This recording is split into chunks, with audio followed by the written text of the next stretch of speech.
స్థలాలు కోట్లలోకి మారి mafia land mafia కబ్జాలు చేస్తారు, అడిగితే చంపేస్తారు. మీరు ఏ కన్స్ట్రక్షన్ చేయండి, వచ్చి వాళ్ళు వాటా వాళ్ళు పట్టుకెళ్ళిపోతారు, లేదా కిడ్నాప్లు చేస్తారు. ఎక్స్ట్రాషన్.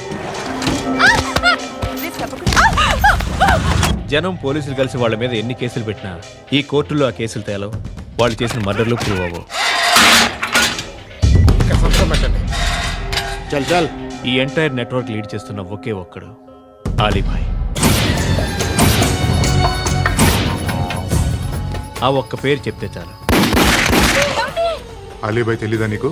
వాడు మాత్రం కనిపించడు, ఎప్పుడు విదేశాల్లోనే ఉంటాడు. ఇక్కడ మాత్రం దందా రన్ అవుతూనే ఉంటుంది. 100 కోట్లు సంపాదించాడు. ఈ నారాయణవుడు వాడు సెపరేట్ గ్యాంగ్ మెయింటైన్ చేస్తున్నాడు. ఈ మధ్యన స్ట్రాంగ్ అవుతున్నాడు. ఆలీభాయ్ అంటే వీడికి పడదు. ఎప్పటి నుంచో వీళ్ళిద్దరికీ రైవల్రీ. వీడికి రైట్ హ్యాండ్ బండ గణేష్ గాడు. అందరూ ఒకటే, చంపడం, భయపెట్టడం, డబ్బులు లాక్కోవడం. మొబైల్లోనే సగం పనులు అయిపోతూ ఉంటాయి. సయ్యద్ మహమ్మద్ పాషా ఖాద్రీ నగర పోలీస్ కమిషనర్గా బాధ్యతలు చేపట్టారు.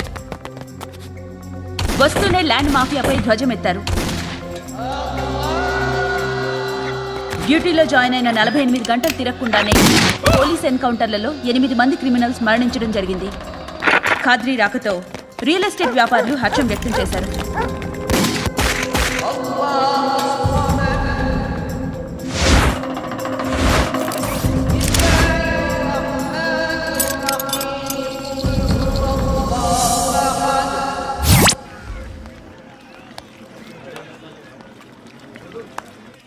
ఒకడిని కొట్టాలి. పేరు? మల్లేష్. ఇందిరానగర్ మల్లేషా? వాడి ఏరియాలోనే కొట్టాలి. పేమెంట్ చెప్పావా?